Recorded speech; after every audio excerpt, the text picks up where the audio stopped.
गुप्त साम्राज्य इतिहास का उदय तीसरी शताब्दी के अंत में प्रयाग के निकट कौशाम्बी में हुआ। अभिलेखों: चंद्रगुप्त का इलाहाबाद स्तंभ अभिलेख, उदयगिरी गुफा अभिलेख, सांची शिलालेख तथा महरौली के लौह स्तंभ अभिलेख। भूमि संबंधी दस्तावेज और सिक्के उस समय की आर्थिक दशा की जानकारी देते हैं। साहित्यिक स्रोत: चीन के यात्री फायान की पुस्तक और कालिदास द्वारा लिखित ऋतु संहार, मेघदूत, अभिज्ञान, शाकुंतलम। इन सब की सहायता से ही गुप्त साम्राज्य काल के इतिहास की कड़ियों को जोड़ना संभव हुआ है। चौथी शताब्दी में उत्तर भारत में एक नए राजवंश का उदय हुआ। इस वंश का नाम गुप्त वंश था। इस वंश ने लगभग 300 वर्ष तक शासन किया। इस वंश के शासनकाल में अनेक क्षेत्रों का विकास हुआ। इस वंश के संस्थापक श्रीगुप्त थे। गुप्त वंशावली में श्रीगुप्त, घटोत्कच, चंद्रगुप्त प्रथम, समुद्रगुप्त, रामगुप्त, चंद्रगुप्त द्वितीय, स्कंदगुप्त जैसे शासक हुए। इस वंश में 3 प्रमुख शासक थे: चंद्रगुप्त प्रथम, समुद्रगुप्त और चंद्रगुप्त द्वितीय विक्रमादित्य। श्रीगुप्त गुप्त सेना के पूर्व में स्थित ताम्रपत्र अभिलेख में भी गुप्त का उल्लेख गुप्त वंश के आदिराज के रूप में किया गया है। लेखों में इसका गोत्र धारण बताया गया है। इनका शासनकाल 240 से 280 तक रहा। श्रीगुप्त ने महाराज की उपाधि धारण की। इत्सिंग के अनुसार श्रीगुप्त ने मगध में एक मंदिर का निर्माण करवाया तथा मंदिर के लिए 24 गौ दान में दिए थे। घटोत्कच गुप्त लगभग 280 में श्रीगुप्त ने घटोत्कच को अपना उत्तराधिकारी बनाया। इसने भी महाराज की उपाधि धारण की। प्रभावती गुप्त के पूना वरिदपुर ताम्रपत्र अभिलेखों में घटोत्कच को गुप्त वंश का प्रथम राजा बताया गया है। इसका राज्य संभवत मगध के समीवर्ती क्षेत्र तक ही सीमित था। उसने लगभग 319 तक शासन किया। चंद्रगुप्त गुप्त वंश का प्रथम वास्तविक संस्थापक शासक था। घटोत्कच के पुत्र चंद्रगुप्त प्रथम ने गुप्त साम्राज्य की नींव डाली।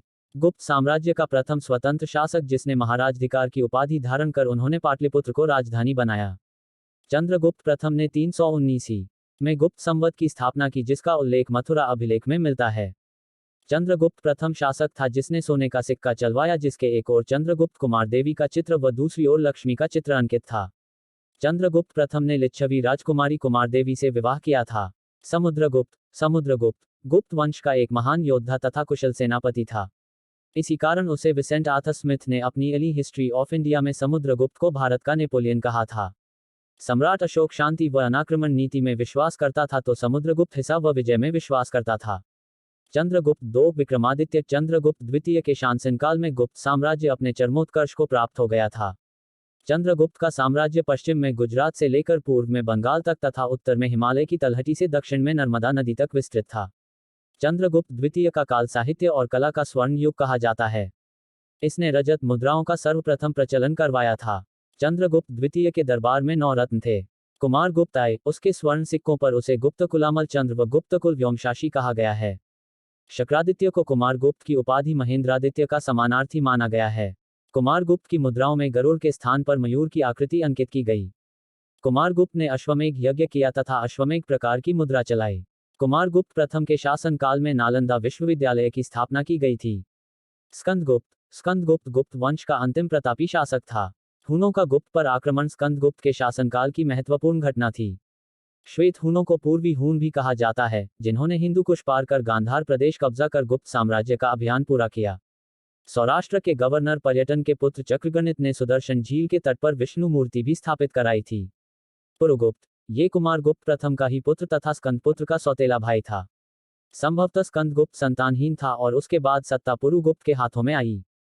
चूंकि वह वृद्धावस्था में राजा हुआ, अतः उसका शासन अल्पकालीन रहा। उसके समय में गुप्त साम्राज्य की अवनति प्रारंभ हो गई थी।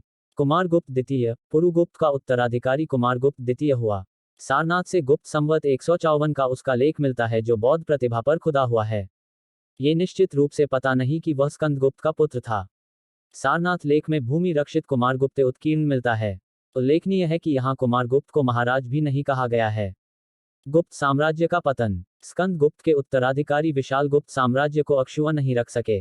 शक्तिशाली हुनों के आक्रमण और विघटनकारी शक्तियों के आगे वे निर्बल सिद्ध हुए। इस प्रकार गुप्त साम्राज्य का पतन हो गया।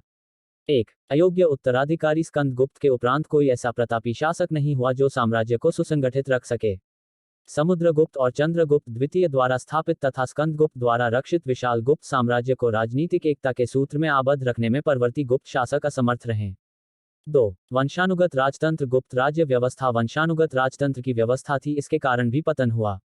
सामंतों के द्वारा गुप्त राज्य का दुर्भाग्य था कि इसका सामंत वर्ग स्वार्थरय एवं महत्वाकांक्षी था। इस वर्ग ने संकट के काल में राज्य को बचाने का प्रयास करने के बजाय उसकी कठिनाइयों का लाभ उठाकर अपना स्वतंत्र राज्य बनाना ज्यादा बेहतर समझा। उनके इस कार्य ने भी साम्राज्य के पतन में योग दिया। 3. विदेशी आक्रमण। बाहर आक्रमणों के कारण गुप्त साम्राज्य खोखला हो गया था। शक और हुनों के आक्रमण से साम्राज्य का रक्षा करने में केवल स्कंदगुप्त ही सफल रहा। स्कंदगुप्त की मृत्यु के पश्चात हुनों का पुनः आक्रमण प्रारंभ हो गया। फलस्वरूप गुप्त साम्राज्य नष्ट हो गया। गुप्तकालीन प्रशासन। गुप्त सम्राटों के समय में गणतंत्रीय राजव्यवस्था का अमस हुआ। गुप्त प्रशासन राजतंत्रात्मक व्यवस्था पर आधारित था। देवत्व का सिद्धांत गुप्तकालीन शासकों में प्रचलित था। राजपद वंशानुगत सिद्धांत पर आधारित था। राजा अपने बड़े पुत्र को युवराज घोषित करता था। उसने उत्कर्ष के समय में गुप्त साम्राज्य उत्तर में हिमालय से लेकर दक्षिण में विंध्य पर्वत तक एवं पूर्व में बंगाल की खाड़ी से लेकर पश्चिम में सौराष्ट्र तक फैला हुआ था। राजस्व के स्रोत। गुप्त काल में राजकीय आय के प्रमुख स्रोत कर थे, जो निम्नलिखित हैं। भाग राजा को भूमि के उत्पादन से प्राप्त होने वाला छठा हिस्सा। भोग संभवतः राजा को हर दिन फल फूल एवं सब्जियों के रूप में दिया जाने वाला कर। प्रणय कर गुप्त काल में ग्रामवासियों पर लगाया गया अनिवार्य या स्वेच्छा चंदा था। भूमिकर भोग का उल्लेख में हुआ है। इसी प्रकार भेंट नामक कर का उल्लेख हर्षचरित आया है।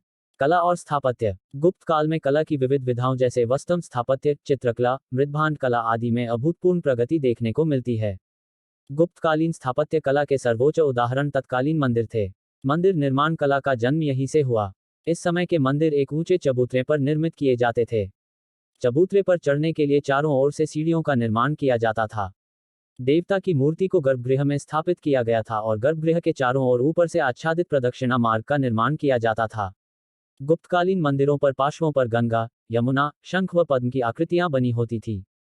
गुप्तकालीन मंदिरों की छतें प्रायः सपाट बनाई जाती थी, पर शिखर युक्त मंदिरों के निर्माण के भी अवशेष मिले हैं। गुप्तकालीन मंदिर छोटी छोटी ईंटों एवं पत्थरों से बनाए जाते थे। भीतरगांव का मंदिर ईंटों से ही निर्मित है।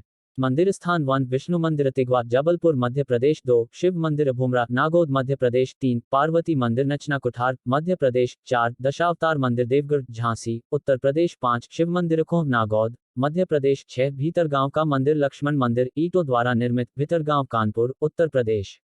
पुष्यभूति वंश। पुष्यभूति वंश के बारे में जानकारी का स्रोत हैं।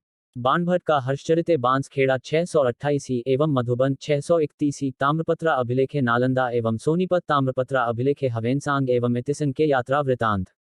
हर्षचरित इस ग्रंथ का लेखक बाणभट्ट हर्षवर्धन का दरबारी कवि था।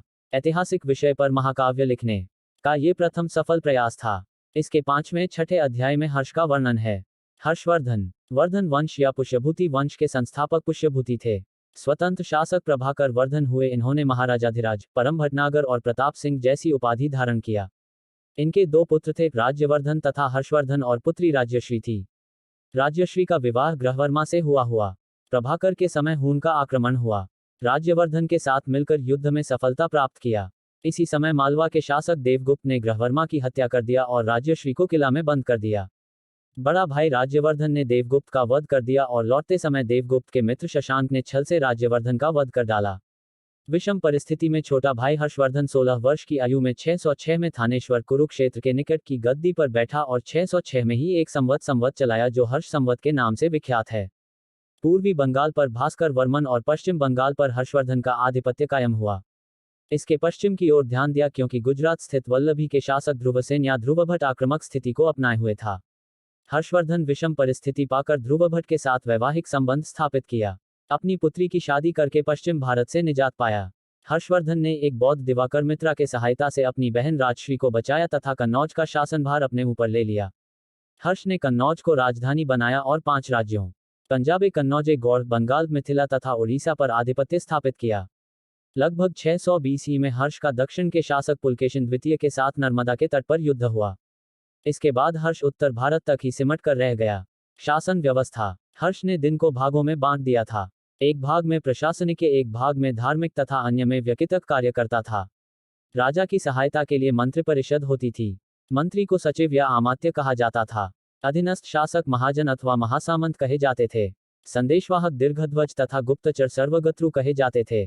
गुप्त साम्राज्य। गुप्त साम्राज्य इतिहास का उदय 3री शताब्दी के अंत में प्रयाग के निकट कौशाम्बी में हुआ। अभिलेखों। चंद्रगुप्त का इलाहाबाद स्तंभ अभिलेख। उदय